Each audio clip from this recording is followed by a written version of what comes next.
So the Indian football team salvaged what was a pretty impressive result against Singapore, getting a 1-1 draw in their crucial AFC Asian Cup qualifier match. And why this is crucial? Well, for two reasons. One is that it keeps India slimly so in the hunt. The second is that this result came despite them being down to 10 men, having conceded a goal at the stroke of halftime, and still managing to salvage a point in the process, which, of course, as I said, isn't impressive in the larger scheme of things, and we'll get to that in just a bit. But given the kind of opposition they were up against, a very, very good result overall. Yeah, it is actually. Looking at the way the game panned out, it is one of your worst days on the field. Everything that could go wrong went wrong for India.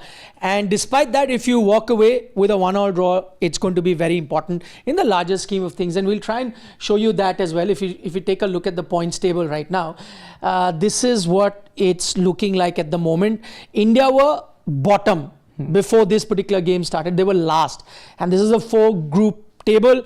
Remember, the team that will top this group will qualify for the Continental Championship, right? India has been playing that. Last time around, it wasn't a great outing for them, but yet you would want to participate in that. Not even making it to the AFC Asia Cup will not be ideal for India, so they want to make it. So now they move to 3, still have 2 positions, but remember, they are at the halfway mark. They played 3 games, they have to play 3 more games, and right now, if you take a look at that, points are 2, and the leaders are Singapore with 5, which means the distance is just 1 win. The difference is 1 win. 1 win, if either of the 2 teams, and if India can manage an extra win compared to Singapore, then they top. So at least they are alive. Not ideal, they would have wanted a win here, but at least they are alive. And I think why this result is even more important, because what would have happened if you had lost this game? Forget you making up. Singapore would have been sitting on 7 points and they would have been out of your reach then. Then India wouldn't have been able to catch on to them. So what this has done is the leader has also come down, and you with these 2 points are now close to them. That's why it's a crucial result for India. Just to give you a bit of a background, the first 2 games that India played, one was a draw versus Bangladesh. That's how they got that 1 point. That was at home. That was a disastrous result. And they lost. They got 0 against Hong Kong.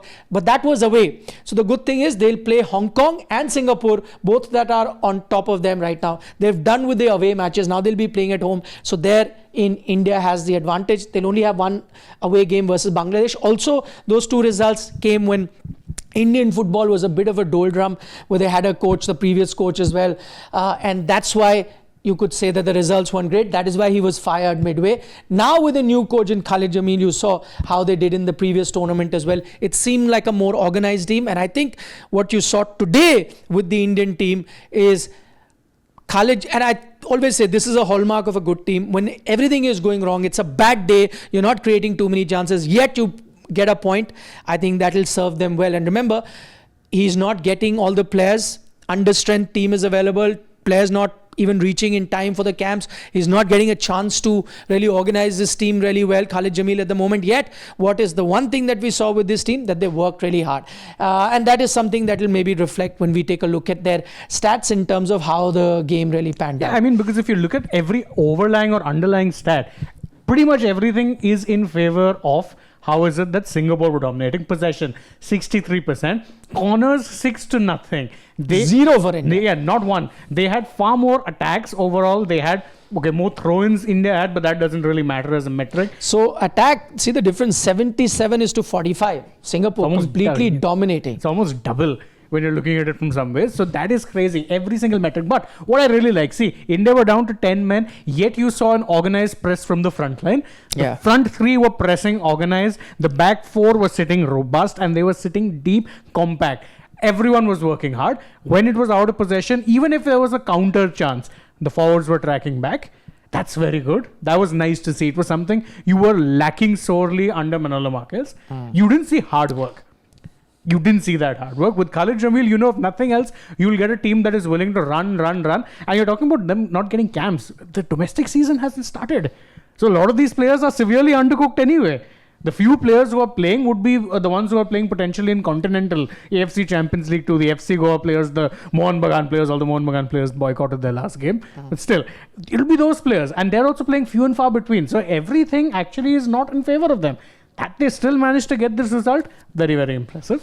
Could Singapore have scored more goals? The answer to that is yes. So I'd say that India can consider themselves lucky that they didn't concede, because Singapore had far more attacks than India. India couldn't get too many attacks. But I think India, and you have to really, address the issues. The defense for India, which is usually very good under Khalid Jamil, this time was found wanting. Lots of errors. In fact, the goal that India conceded, Mohammad Awais, big blunder, and they allow Singapore that goal. That shouldn't have been a goal. So ideally, India shouldn't have been 1-0 down at all to begin with. Error by India. Jhingan, again, Uwais made that error to allow that goal. I'm just talking about the back four. Anwar Ali made a few schoolboy errors, wasn't really decisive. Luckily for him, he also had some good patches in the game. So for him, I'll say it was a mixed bag of a game. But Jhingan, your most experienced guy, someone that you think should be marshalling your defense, someone who should be leading from the front. Those two fouls, I'm sorry to say, they were not needed. Again, schoolboy errors. You know that you're already trailing 1-0. You're already on a yellow card. Firstly, that first yellow card also was not needed. But on your yellow card, the second foul that he made, absolutely careless by Jhingan. And you put your team at a disadvantage. You're 10 men, down to 10 men, trailing 1-0. But I think that's where the character of this team showed, where I go back to what they did. High press, everyone else worked hard. And guess what? You created an error. Many might say that Singapore also, an error, and that's how India got their goal. But they created an error because you were playing that high press, and everyone had to work extra hard with 10 men. So that's the credit that I'll give the Indian team. But the defense was abysmal. And the other thing, they need to learn to create more chances. You've got someone like a Sunil Chhetri playing up front, but you need to make those chances, give him those chances, and allow him to score. I think that is another area where India. Yeah, he was a bit of a passenger. Even when India didn't have 10 men, even when you had it 11 versus 11, there were times where it could have felt like he's not playing the game and it wouldn't have mattered. But that was primarily, I think, because it was typical Khalid Jamil, sit back. We don't want to concede, and maybe later on we'll press. But as soon as you went down to 10 men, you had no option but to press, and you were vulnerable at the back. So that's the second half. I'll give them credit. Yeah. Despite 10 men, high press, you could concede 3 goals. Exactly. 4 goals. Barcelona conceded this weekend. Trying to get high press, offside trap. Yeah, but credit to them. They worked hard. In the end of the day, they're alive. I think this team is moving in the right direction under Khalid Jamil. Of course, lots of areas, as you pointed out, need to be worked on, but signs are there. Signs are there. Next game, I think, is going to be... we have 2 home games now. Correct. Back-to-back home games. And not too much of a gap also between They're playing in quick time, so that's also an advantage. I think it gives them that sharpness and ensures that they can keep the sharpness. Because right now, I was watching some of them and it did look like they haven't played for a while. And I don't blame them. The season hasn't started. You don't even know when the season is going to start officially. You just have a time frame. So, yeah, I think them playing games consistently will help them also in the long run.